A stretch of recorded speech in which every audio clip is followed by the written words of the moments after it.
conscience humaine renouvelée par l'illumination, numéro 1. Numéro 2, par la sanctification. Numéro 3, et par la transfiguration. Quand tu atteins cela, tu atteins la stature parfaite de Christ.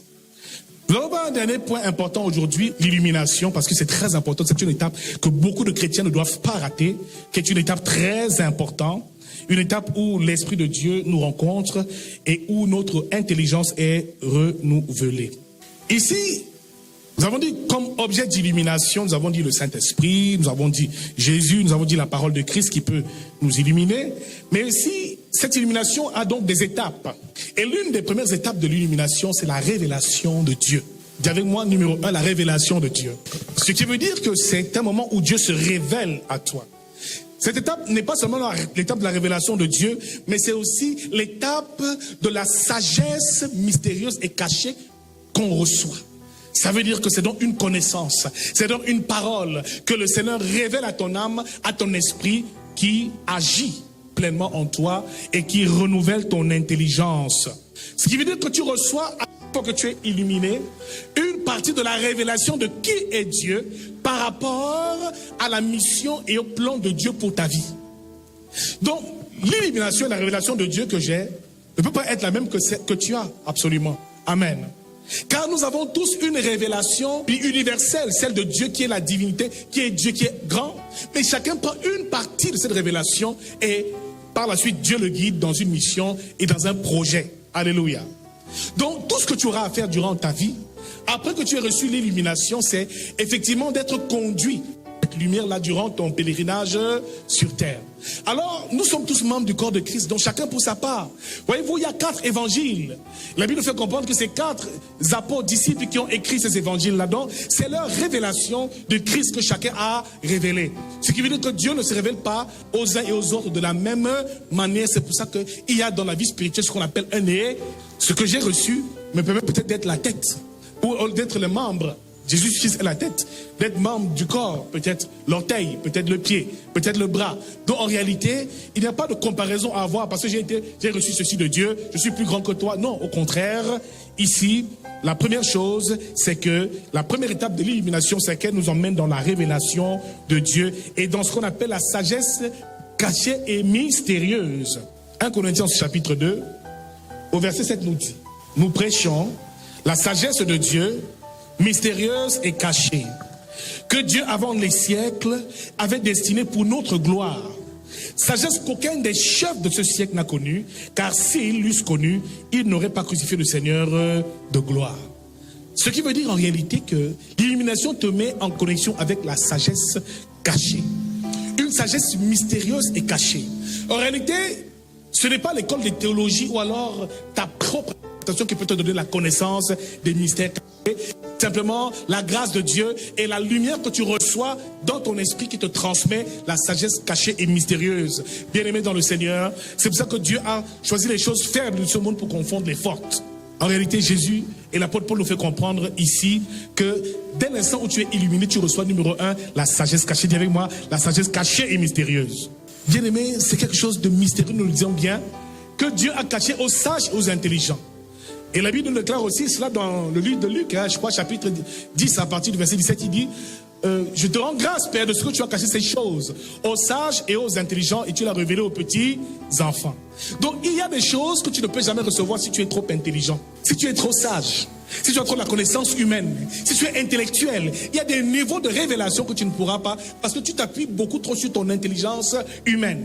Mais là, c'est une sagesse cachée et mystérieuse. Et vous voyez que les chefs de ce siècle ne peuvent pas la recevoir. Parce que Dieu l'a réservée aux petits-enfants. À ceux qui sont comme des petits-enfants. À ceux qui restent humbles comme des petits-enfants et qui sont assis aux pieds de leur Seigneur. Bien-aimés dans le Seigneur, Dieu nous révèle quelque chose d'important dans le processus de l'illumination. Deuxième étape, la vision. À chaque fois que tu reçois la lumière de Dieu, elle est toujours accompagnée de ce qu'on appelle une vision. Moïse a reçu la vision de Dieu. Jésus a reçu la vision de Dieu. Et tout enfant de Dieu doit avoir une vision. Adam a reçu une vision. Il devait aller quelque part. Il devait faire quelque chose. Dominer, assujettir la terre était la vision que Dieu avait pour l'humanité, pour Adam prioritairement. Et Jésus aussi avait une vision. Quelle est la vision de Dieu pour ta vie, frère? Le problème part de là. Parce que tant que tu ne sais pas ce que tu es venu faire sur terre, tu es sur terre comme un animal. Tant que tu ne reçois pas la vision de Dieu pour ta vie, malheureusement, tu peux échouer dans tout ce que tu entreprends parce que tu ne sais pas pourquoi Dieu t'a créé et pourquoi tu es là. Pourquoi tu nais au sein de cette famille à cette époque-là? Un autre aurait pu naître. Pourquoi est-ce que tu es au sein de cette église aujourd'hui? Pourquoi est-ce qu'à cet âge-ci, d'autres sont morts et toi tu es encore en vie? En réalité, quelle est la vision que Dieu te donne? Bien-aimé, la réussite de ta vie est liée à la vision de Dieu pour ta vie. Tout ce que tu veux entreprendre, il faut que tu découvres la vision de Dieu. Mon frère, si la vision de Dieu c'est que tu sois un grand homme d'affaires, frère, si tu la reçois, tout ce que tu vas faire doit être orienté vers les affaires. Et il y a ce qu'on appelle en spiritualité la loi du but de la vie ou de l'objectif. Parce que malheureusement, beaucoup échouent dans leur vie parce qu'ils ne sont pas là où Dieu veut qu'ils soient.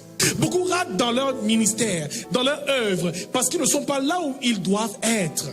Mon frère, comprends et découvre le plan de Dieu pour ta vie. C'est très important dans le processus de l'illumination. Qu'est-ce que tu es venu faire ici? Sinon, tu auras l'impression d'accompagner les autres et de faire les choses et ces choses ne marchent pas.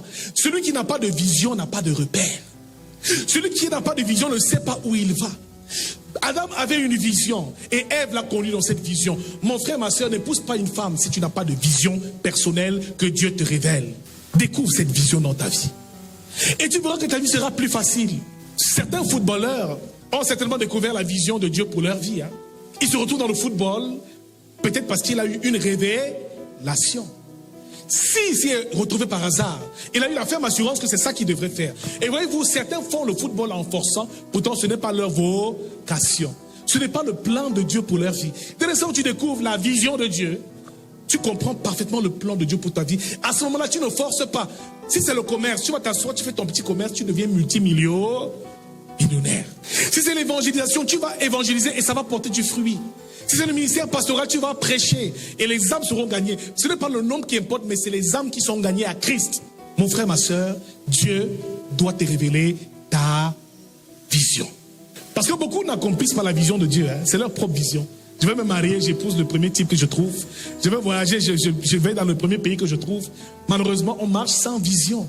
Et celui qui n'a pas de vision est malheureusement bloqué à un certain niveau parce qu'il ne sait même pas où il va. Celui qui n'a pas de vision cause beaucoup de dégâts parce qu'il veut tout faire. Il tente tout, il essaye tout, il se bat pour tout. Et il se bat par ses propres moyens, par sa propre chair et sa propre volonté. Mon frère, ma soeur, quand tu connais la vision, tu n'as pas de problème. Dès que Dieu s'est révélé à Joseph, Genèse chapitre 37, la Bible déclare qu'il a donné à Joseph une vision. Joseph savait déjà qu'il devait être un grand homme, que ses parents allaient se prosterner devant lui. Bien aimé, quand tu as la vision, tu ne paniques pas face aux petites situations. Ses frères l'ont vendu, Joseph n'a même pas bronché. Il savait quelle était la vision de Dieu pour sa vie. Il va être esclave chez Potiphar. On l'envoie en prison. Il ne réchigne pas parce qu'il connaissait le plan de Dieu. Il savait quelle vision est attachée à l'appel qu'il a reçu. Mon frère, tu es malheureux et triste parce que tu n'as pas de vision de Dieu. Bien-aimé, prends un temps de prière et demande, Seigneur, quelle vision as-tu pour ma vie? Quand il va te révéler cela, ce sera clair et tu sauras quel est le couloir de ton appel. La vision nous manque. C'est pour ça qu'on va d'église en église cherchant les miracles. La vision nous manque, c'est pour ça qu'on tente telle affaire, ça ne marche pas. Après on tente telle autre, ça ne va pas. Parce qu'on ne demande pas à Dieu la vision claire de ce qu'il veut que l'on fasse. Cessons de chercher les choses par notre propre volonté. Lorsque Dieu appelle Abraham, il lui sera le père d'une multitude. Abraham avait la vision, où il avait la promesse de Dieu.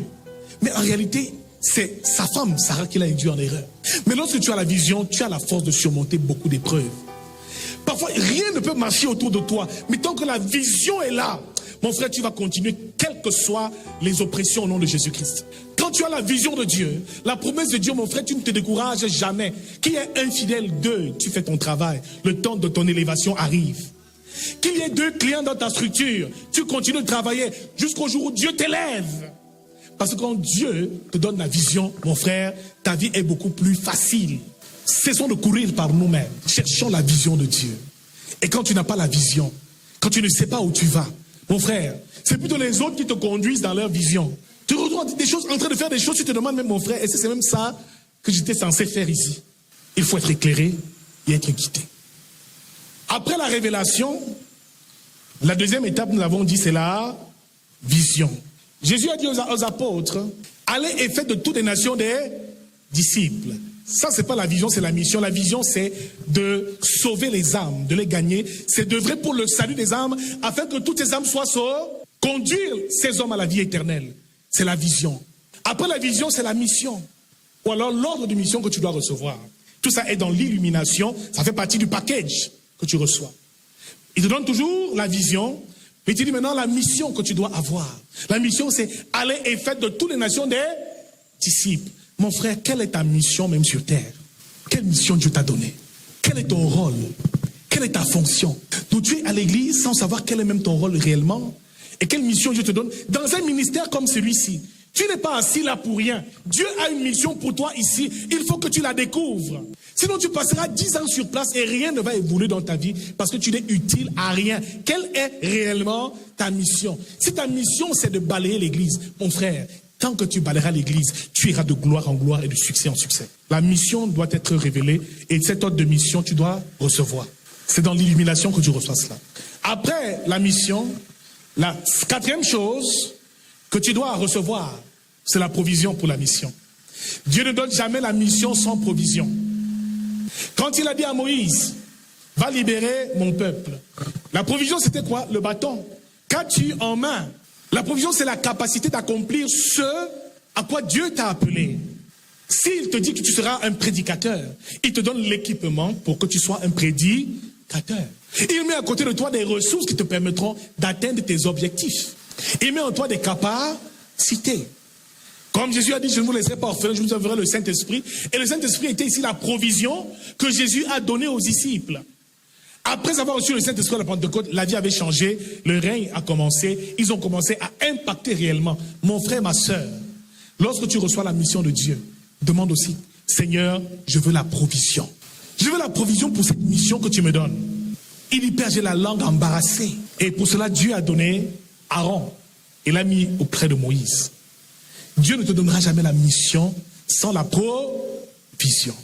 Et il révèle à Joseph qu'il sera au supérieur à ses frères. La provision de Joseph, c'était quoi? Sa capacité à interpréter les songes. Grâce à cette capacité, mon frère, il allait atteindre le sommet et se retrouver gouverneur en Égypte. Lorsque Dieu a appelé David, David aussi avait la provision.